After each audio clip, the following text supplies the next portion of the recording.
Along with illegal fishing and the black market animal trade, timber poaching contributes to a $1 trillion illegal wildlife trade industry that is monitored by international crime organizations such as Interpol.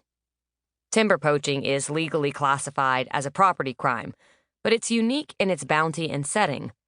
Poachers prefer the term take to poach when it comes to trees, and it is indeed that, a taking of an irreplaceable resource.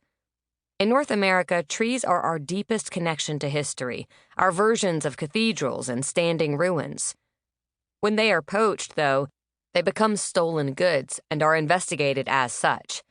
But it is one thing to link a stolen car back to its owner via paperwork or plates, and another to link poached wood to the stump it once stood on.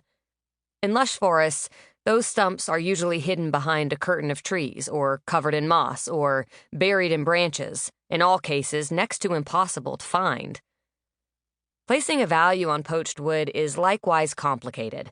The effects of timber poaching quickly become more nuanced, complex, and devastating than property crime when considered ecologically. Public lands enclose some of the oldest remaining trees in the world. Their ability to store large amounts of carbon, the redwoods alone hold more carbon per acre than any other forest in the world, and British Columbia's Carminal-Walbram Provincial Park contains twice the biomass of lush, Southern Hemisphere tropical forests that are widely considered the Earth's lungs, make old-growth trees a key species in our fight against climate change. As well, when old growth disappears, the foundation from which it grew is destabilized, leaving landscapes more prone to flooding and landslides. Even if dead standing, termed snag in the logging industry, old growth provides an incomparable ecosystem for endangered species across the continent. When the trees disappear, so too do the animals, birds, and smaller flora and fungi that rely on them.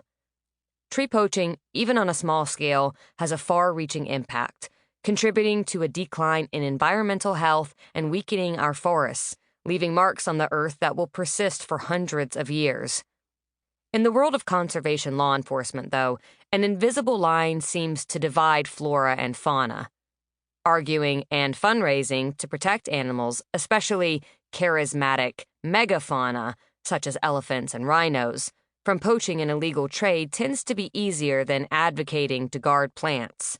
But of the 38,000 species protected by the Convention on International Trade in Endangered Species of Wild Flora and Fauna, CITES, the Global Registry of Plants and Animals that are exploited or endangered through trade, over 32,000 are flora.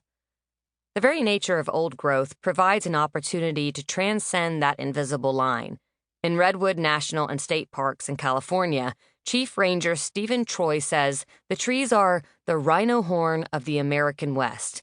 The same can be said of cedar and Douglas fir ecosystems, their branches dripping with spools of moss and their trunks towering into the sky.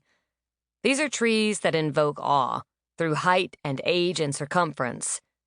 It is very difficult to stand in a grove of sequoia and not be bowled over by their beauty.